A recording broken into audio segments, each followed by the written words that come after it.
You're reporting on a metric your CEO doesn't care about, sales doesn't value, and ultimately the algorithm doesn't reward anymore.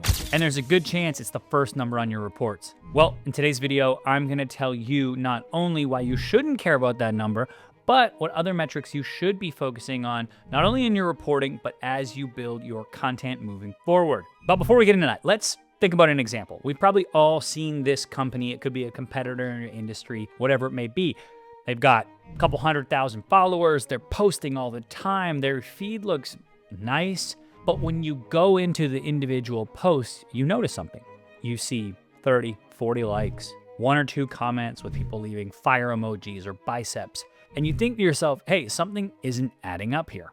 Well, you might be onto something. And it's because for a long time, brands focused on one metric, and that was followers. They wanted to know how many followers they could get, and rightfully so, because the old way social media worked is that platforms actually rewarded you for having more followers. Say your brand had 100,000 followers. What would happen is you knew that 5 to 10% of that audience would see your content. So it was logical to say, I'm gonna build my followers up, and as I do that, more and more people will see my content as a baseline.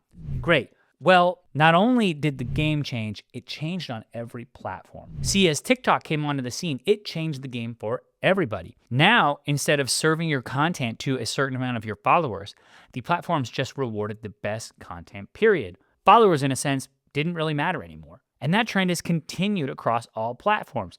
We now live in a feast or famine social media world. What that means, your content is going to get put out to a base level of users. It's going to be the test audience.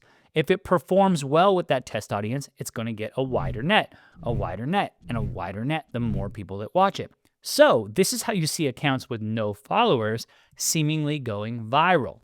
And it's because other metrics now have started to influence how content performs, and it's not follower count. And look, part of this is unfair because businesses were told by Meta, told by Twitter, were told by TikTok, whomever, hey, you should invest in followers. Hey, you should go and get more followers. And we all spent money doing so. Now, we don't want to be an old man yelling at the cloud saying, hey, bring me back the Instagram of 2015. We need to adapt and we need to change our strategy. Well, when it comes to the strategy that works, it's tough. See, over the last 13 years, I've probably sat in hundreds of meetings when it comes to marketing teams and executives, and the marketing teams will present their metrics and say, look, here are all our numbers, here's our growth, we're so fantastic. And then the executive team will come back and say, okay, well, why are sales flat? Or what's the ROI of this? And then that conversation usually devolves into an argument over what's the value of brand, what's the value of an impression, what's the value, dollar amount, of social.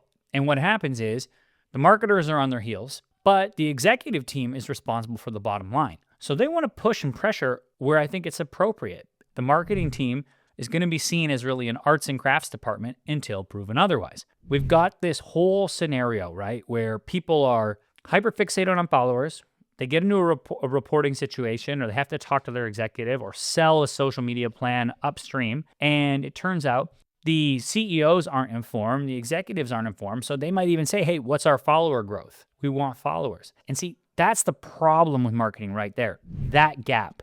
It is a misunderstanding between what is actually effective and what executives expect or what they have heard. So we have to bridge that gap. And the first part of bridging that gap is aligning our metrics to the company goals, not the other way around. And see, marketing teams aren't reporting on incorrect metrics because they're bad at their job. What's happening is they're going on and they're getting 15 different pieces of information from 15 different sources, all telling them what to measure. The result, you get a pile of confusion. And think about it, Instagram pushes reach as a valuable metric because it wants you to spend more on ads. LinkedIn with impressions, YouTube with video watch time. They are all incentivized to keep you on as a customer. Now, what we need to do is think about our metrics internally as a business.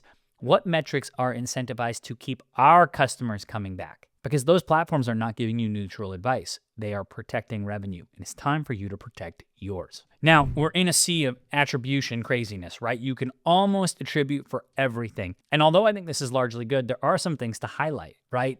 For years, CFOs signed off on billboards and commercials. CMOs won awards for things that they paid to be distributed. And the attribution was, at best, very, very high level, right? Nowadays, marketers are held to a different standard. we have a lot of metrics. We can see what's effective and what's not. We can't hide behind vast amounts of ad spend and then justify our creative. The times have changed, and that is good, because if we know how to utilize the metrics properly, then we can actually learn, create great content. 2, we can speak to the executives in a way they understand. And 3, not only will we get job security, but we'll also see company growth. So before I get into what metrics you need to focus on, I need you to answer this question. What does your business need from social media? Very simple. Does it need brand engagement? Does it need pipeline creation? Does it need a place for the CEO just to put out the vision of the company? I need you to get crystal clear on what the purpose of the social media accounts are. That is the first point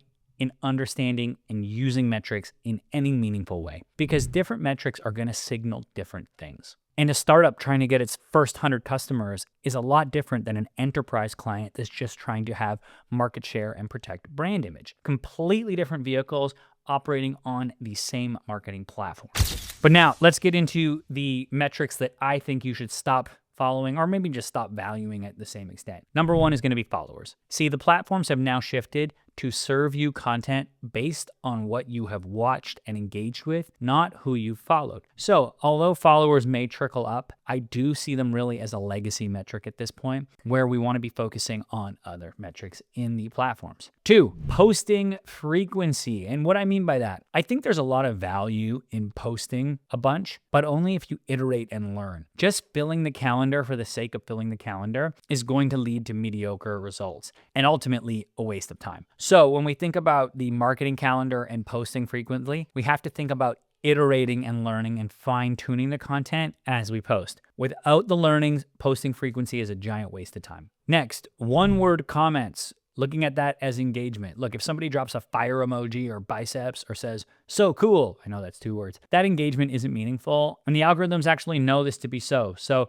we really want to look at meaningful engagements and how we get that. Next, reach in isolation. Now, what I mean by this, you can have low reach, but if that reach is at your targeted audience, that is more valuable than having a very wide net that generates no interest. So we want to be looking at how do we generate interest and how do we do so with our audience and weigh that against reach. Look, if you're only getting your post in front of 500, 1,000 people, but they are all your target audience, that's fantastic. But really understanding who your audience is going to be the starting point before you look at reach in isolation. Okay, now we're at the juicy stuff, the stuff that actually matters. And I want to say this when it comes to social. I think if you really focus on these, you're going to be in such a good spot when it comes to your content. Number 1, shareability of the content. Is this content something that someone can send to a friend, repost to their feed, etc.? You have to say to yourself, would somebody share this? The answer is no. Okay, the post isn't dead in the water, so to speak, but it's almost there. The second thing you got to ask yourself, is this worth saving, right? Is this in-depth? Is this a knowledge-based post that somebody might save and come back to later? So that is a post,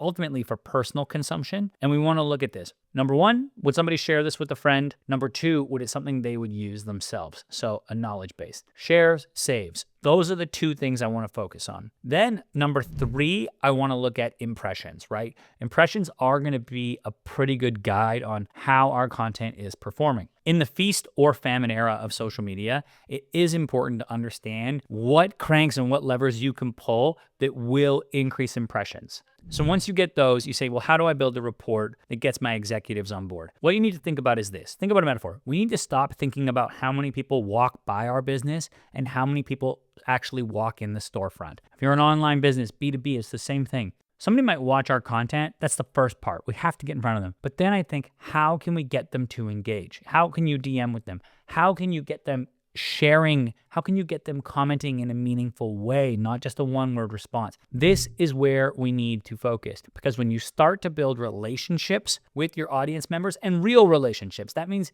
actually DMing with them. That means actually going back, liking their content, commenting on their content. That is how you start to build the relationships and ultimately get people to engage deeper with your business. Why do we want to do this? Because when it comes time for them to make a purchase decision, we want to have a bunch of goodwill that we have built up with that customer, so they are more likely to choose our business. So to sum this up, the video was never really, what are the metrics that matter in social? The video really was, what are the metrics that matter to your business? You need to figure those out and then work from there. I'm Jordan Shelton. I hope you like this video. If you want more practical marketing tips, please give me a follow, like, subscribe, all that good stuff, and I'll see you next time.